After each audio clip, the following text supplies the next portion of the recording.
Assalamualaikum everyone. You are watching Pakistan Stock Market Updates and today I am here with Mr. Haji Iqbal Reddy. How are you, sir? Fine sir, fine मेरा।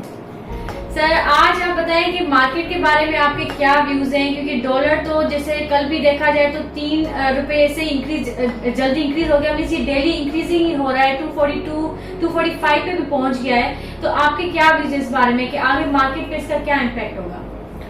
देखो ये dollar तो रुक ही नहीं रहा है और डॉलर आज भी तकरीबन 1 रुपया बढ़ा हुआ है क्या, और ये बढ़ने से देखो ना हमारी मार्केट को बहुत ही इफेक्ट होता है और लोग फिर हट जाते हैं मार्केट में। जो तेजी भी होती है ना और जो डॉलर बढ़ता है ना तो वहाँ से ये लोग सेल कर देते हैं, तो डॉलर हमारी मार्केट को बहुत ही इफेक्ट करता है क्या।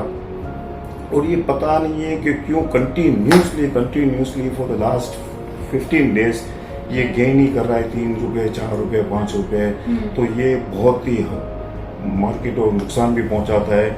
मगर मार्केट यहाँ एक चीज है कि यहाँ रुक गई है, मार्केट में यहाँ इतनी बाइंग भी हो रही है, ऐसा भी नहीं है, लोग ले भी रहे हैं, मगर एक कॉन्फिडेंस पैदा नहीं हो रहा है। ये कॉन्फिडेंस इसलिए नहीं हो रहा है और डॉलर की वजह से, और दूसरी वजह एक अनसर्टेनिटी है पॉलिटिक्स की वजह से, वो हल नहीं हो रही है।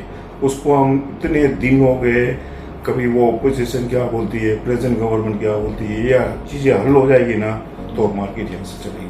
आज भी न्यूज में आया था कि हर साल जो है इन्फ्लेशन 20% इंक्रीज हो रही है, तो आगे अगर इन्फ्लेशन और ज्यादा इंक्रीज होगी तो लोग इन्वेस्टमेंट नहीं कर पाएंगे, क्योंकि उनके एक्सपेंसेस ही इतने इंक्रीज हो जाएंगे। इवन जो कंपनीज है वो भी एक अपने जो प्रोडक्ट का जो प्राइस है वो भी इंक्रीज करेगी, तो आगे चल के आपको क्या लगता है कि इन्वेस्टमेंट इंडस्ट्री तो डाउन ही हो जाएगी अगर इन्फ्लेशन और ज्यादा इंक्रीज हुआ तो?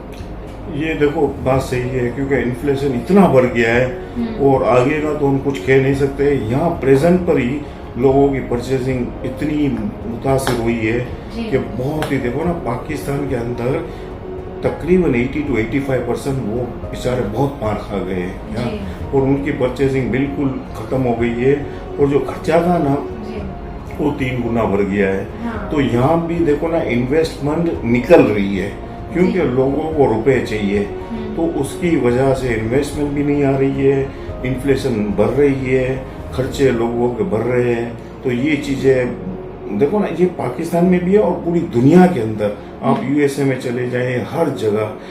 मेरी सुबह बात हुई थी श्रीलंका कोलंबो, वहाँ भी इतनी बड़ी इन्फ्लेशन है कि आप सोच भी नहीं सकती हो, पाकिस्तान से भी 3 गुना ज्यादा है, मगर वहाँ भी यही हो रहा है। वहाँ भी स्टॉक मार्केट चल नहीं रही है, लोग बहुत परेशान हैं। तो पाकिस्तान के अंदर भी देखो कंपनियों को नफे कम आ रहे हैं, तो ये देखो ना इन्होंने सुपर टैक्स डाला था, उसकी वजह से भी कंपनी के, देखो ना कल जो 2 रिजल्ट आए वो भी इतने अच्छे नहीं थे कंपनी के, फौजी फर्टिलाइजर, ईफर्ट ने भी कुछ भी नहीं दिया। फौजी ने तो चलो 2 रुपये दे दिया, हाँ। तो उसकी वजह से थोड़ा बहुत रिलीफ मिला है। और दूसरा बैंक ऑफ फ्लैग का अच्छा रिजल्ट आया, 2.5 रुपये डिविडेंड दिया। मगर ये देखो ना, ये बस ये 3 महीने तक है प्रॉब्लम, इसके बाद मुझे लग रहा है कि ये पिकअप कर लेंगे, मगर ये जो 3 महीना ये बहुत ही मुश्किल हालात रहेगा, टफ रहेगा। सर वैसे अभी नेप्रा ने भी जैसे कि इलेक्ट्रिसिटी की पर यूनिट प्राइस इंक्रीज की है, तो उस पे जो है जो पावर सेक्टर है, पावर जनरेशन सेक्टर, उन पे क्या इम्पैक्ट आएगा? क्या उनकी प्रॉफिटेबिलिटी इंक्रीज होगी? उनकी होगी, उनकी प्रॉफिटेबिलिटी देखो इंक्रीज होगी, मगर ये चीजें है ना, इंक्रीज से वो कोई फर्क नहीं पड़ता है। हाँ। ये देखो ना, ये नुकसान है ना, ये बेचारे जो लोग है ना, ये नुकसान किनको होता है? इंडस्ट्रियलिस्ट को।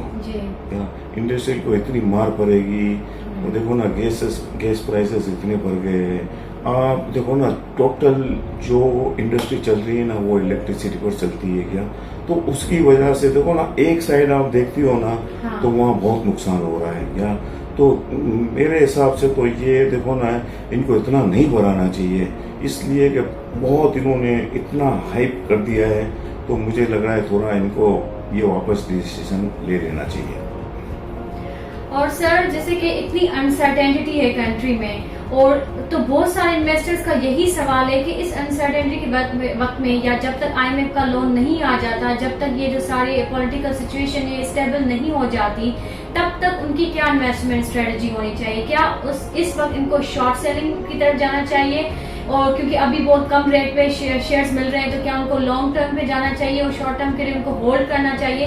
तो आप क्या सजेस्ट करेंगे इन तीनों ऑप्शंस में से? देखो शॉर्ट टर्म के लिए तो मैं नहीं कहूँगा। देखो शॉर्ट टर्म में वंस आप ग्रिप में आ जाते हो ना, हाँ। तो अब ऐसे देखो आज TRG देखो जी कि लोगों के घाटे भी बहुत है, इसमें इतना शॉर्ट सेल है, और ये जो लोटे भी बढ़ गई है ना, हाँ ये भी शॉर्ट सेल बहुत है। राइट वो क्योंकि पिकअप करती है ना, तो बहुत ही अच्छी तरह पिक करती है, तो उसकी वजह से देखो शॉर्ट सेल का मैं नहीं कहूँगा। हाँ ये कहोगे ना कि ये लॉन्ग टर्म या शॉर्ट टर्म, देखो ना आज मार्केट है ना इस वक्त प्रेजेंट 6 महीने से 9 महीने से 1 साल से हाँ। जो शॉर्ट है ना उसमें लोग फायदा उठा लेते हैं कि आपको रुपया मिले 12 ना मिले वो आप कर लीजिए। हाँ लॉन्ग टर्म के लिए तो बहुत अच्छा है लॉन्ग टर्म, मगर उसमें क्या होगा उनको रखना पड़ेगा। हाँ लॉन्ग टर्म के लिए, और अगर शॉर्ट टर्म के लिए अगर आपको जो मिल रहा है ना, तो उसको अपॉर्चुनिटी को आप जाने मत दीजिए, क्योंकि ये मार्केट में रोजाना यहाँ खेलने वाले बहुत है, तो वहाँ आपको देखो चांसेस मिलते हैं। चांसेस ऐसा नहीं है कि नीचे आपकी मार्केट ऊपर भी जाती है। आप 2 दिन जिससे देख लीजिए मार्केट अच्छी परफॉर्मेंस कर रही है फिर नीचे आ जाती है, तो यू अवेल यू अपॉर्चुनिटी, वो अपॉर्चुनिटी को जाने मत दीजिए।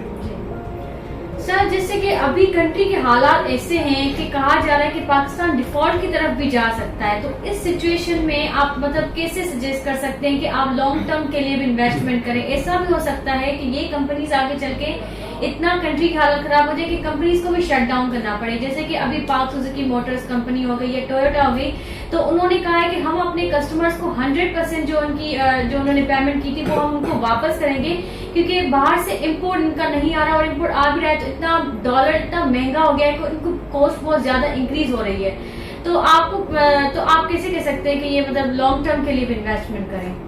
देखो लॉन्ग टर्म के लिए देखो आप तकरीबन आप बैंकरप्ट, हम सब बोल रहे हैं bankrupt, it is almost bankrupt. देखो ना हर बंदे के जहन में वो हो चुका है, तो अगर बैंकरप्ट भी हो जाता है तो वो इतना वो नहीं है, इशू नहीं है। हाँ गाड़ियों की आप बात कर रही हो ना, तो इन्होंने इतने रुपए ले लिए थे तो वो उनको वापस करने हैं क्या? अब वो कैसे वापस कर रहे हो वो तो लोगों को रुपए मिल जाएंगे, मगर इनके आप दाम भी तो देखे ना। अब इंडस मोटर कहाँ गई थी? 1800 रुपए पर गई थी। सुजुकी आप देख लीजिए इनके दाम इतने ऊपर थे तो वो नीचे तो आने के थे। हाँ इनको ये हुआ है कि इनको डॉलर की वजह से इनको बहुत बड़ा वो इफेक्ट पड़ा है, तो ये मेरे को लग रहा है देखो ये सदाबहार नहीं रहेगा, ये टेम्पररी बेस है।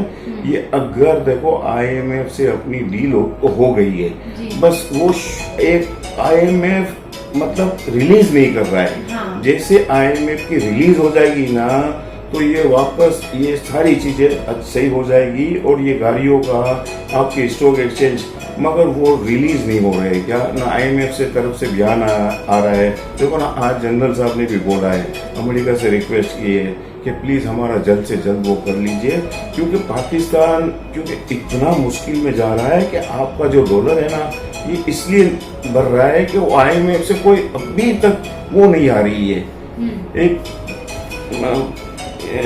ये कंफर्म नहीं कर रहे, फाइनल नहीं कर रहे। ये फाइनल कर देंगे ना कि चलो हम नेक्स्ट मंथ IMF का चीफ कह देगा कि हम देंगे, तो यहाँ से आपको देखो ना हर चीज मतलब मुझे लग रहा है थोड़ा बहुत इन्फ्लेशन भी नीचे आएगा, आपका डॉलर भी डिक्लाइन होगा, आपकी मार्केट भी अच्छी रहेगी, और each and every one we are expecting कि ये अगस्त के पहले हफ्ते में ये हो जाएगा।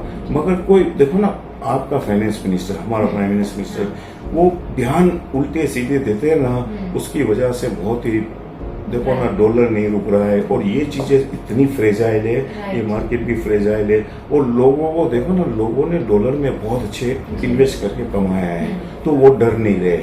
हाँ उनका इतना कॉन्फिडेंस हो गया है, $1 के अंदर डॉलर नहीं मिल रहा है तो वो गोल्ड ले लेते हैं, सोना ले लेते हैं। देखो ना सोना भी हाइप हुआ है क्या? हाँ तो उसकी वजह से ये जो चीजें ना उसमें लोग इन्वेस्ट कर रहे हैं। क्यों कि हमारी मार्केट तो बिल्कुल इतनी वो हो गई है, इसलिए हो गई है कि यहाँ कोई पूछ भी नहीं रहा है, और शेयर्स कंपनियां इतनी अच्छी मल्टीपल पर चल रही है, मगर कोई लेने वाला नहीं है। सर जैसे ये सुपर टैक्स अनाउंस हुआ है या इंटरेस्ट रेट बढ़ गया है बैंक इंटरेस्ट, तो कंपनीज को लोन जो है इंटरेस्ट ज्यादा पे करना पड़ रहा है, और ये कंपनी जैसे कि एम्ब्रो कॉर्पोरेशन हो गई, पार्क सुजुकी मोटर्स हो गई, या और भी बड़ी कंपनीज है जो कि इतने सालों से प्रॉफिट जनरेट करती जा रही, इतनी प्रॉफिटेबल कंपनी है, इतनी अच्छे रेट है, डिविडेंड देती हैं, तो क्या जस्ट सुपर टैक्स अनाउंस होने की वजह से और मतलब कुछ मंथ्स के लिए इंटरेस्ट रेट बढ़ने की वजह से उनकी कंपनी के इतनी मतलब नॉन प्रॉफिटेबल, इतना मतलब उनको डर है कि हमारा प्रॉफिट नहीं होगा, कि वो कंपनी जो है इनके रेट इतने नीचे जा रहे हैं और कंपनी अपनी प्रोडक्शन जो भी है वो भी मतलब कह रही है कि स्टॉप करेंगे, जैसे कि पार्क सुजुकी का जो आप जो कार मोटर कंपनी आप उनका एग्जाम्पल ले लें। देखो ना, कार कंपनियों को तो उनको तो बहुत इफेक्ट हो रहा है, उनको डॉलर में टर्म्स के अंदर उनको पार्ट्स वगैरह ये वो मंगाने पड़ते हैं, मगर जो आप ये एंग्रो, ये फर्टिलाइजर, देखो ना ये चीजें इनके लिए देखो ना एक इंटरेस्ट रेट भी इनको मारा है और जो सुपर टैक्स लगा है ना, हालांकि ये इनको इतना इफेक्ट करेगा, ये 6 महीने तक करेगा, इसके बाद मुझे नहीं लग रहा है कि क्योंकि ये वेरी मल्टी डायमेंशनल कंपनियां हैं, मल्टीनेशनल कंपनियां हैं, तो मुझे मेरे हिसाब से तो ये 6 महीने तो हमको थोड़ा बहुत वो डिविडेंड भी कम मिलेगा, या तो ना भी देवे, ये कोई चीज नहीं है। और मुझे लग रहा है जिस तरह हम जो अनाउंसमेंट देख रहे हैं उसकी वजह से तो मुझे लग रहा है कि दूसरी कंपनियां भी है ना, उनके भी रिजल्ट सही नहीं आएंगे। तो हमको तो देखो ना होल्ड करके रखना पड़ेगा, ये हमारे लिए बहुत ही मुश्किल दौर में हम लोग लपेट में आ गए और निकल नहीं रहे अभी तक। सर दूसरा क्वेश्चन है आपसे टेक्सटाइल सेक्टर के बारे में, कि जैसे डॉलर इंक्रीज होता है तो टेक्सटाइल सेक्टर पे एक पॉजिटिव इम्पैक्ट आता है, तो आप मतलब इस वक्त टेक्सटाइल सेक्टर के बारे में आपके क्या व्यूज हैं और आप कौन सी कंपनीज कहेंगे कि वो बेहतर है इन्वेस्टमेंट के लिए इस वक्त? देखो टेक्सटाइल कंपनियां आप 50 साल से देख लीजिए, बड़ी बड़ी कंपनियां, they are very billions of dollar में ये कंपनियां हैं, मगर ये पे आउट में इतनी कंजर्वेटिव है कि कभी भी आप 40 साल से मैं देख रहा हूँ कि ये पे आउट नहीं देती है, हालांकि इतने कमा रही है। देखो ना, एक मिल से इन्होंने 4 मिल बना लिए, और इनके लिविंग स्टैंडर्ड देख लीजिए। और ये टेक्सटाइल नहीं, एक टेक्सटाइल की 4 मिले हैं तो इनके दूसरे भी बहुत बड़े काम हैं, तो ये तो इतने कमा रहे, मगर क्या कर रहे हैं, ये शो नहीं करते हैं। ये आपको बीच में ये आपका प्रॉफिट है ना, प्रॉफिट ये डिक्लाइन कर देते हैं, और इन्वेस्टर को जो टेक्सटाइल वाले ने 40 साल के अंदर जो मार दी है ना, मैं इन्वेस्टरों की बात कर रहा हूँ, वो किसी कंपनियों ने नहीं दिए। देखो ना, 15 रुपए अर्निंग वाला शेयर, क्या डिविडेंड क्या देता है? 2 रुपए। क्यों? कि ये पे आउट नहीं देते हैं। आप देख लीजिए दाऊद ग्रुप, गुलेमत इज अ मल्टी बिलियनर्स, और आप देख लीजिए इनका शेयर वही ट्रेड हो रहा है, और डिविडेंड क्या देते हैं? 1.5 रुपए, 2 रुपए, क्योंकि ये नफा दिखाते ही नहीं है, नफा दिखाते, और इन्होंने इतना कमाया है। देखो ना, कोविड के अंदर ये G+ को इनका बहुत फायदा हुआ था, आज से 1 साल पहले, तो इन्होंने कुछ भी नहीं दिया, इन्वेस्टरों को ये देते नहीं है, तो टेक्सटाइल वालों को बस कुछ कर नहीं रहे, मगर कमा बहुत अच्छे रहेंगे, हर दौर में इनको बेनिफिट मिलता ही है। Thank you sir, thank you so much for your valuable time, और आपने बहुत अच्छी information the, and thank you everyone for watching this video. Allah Hafiz.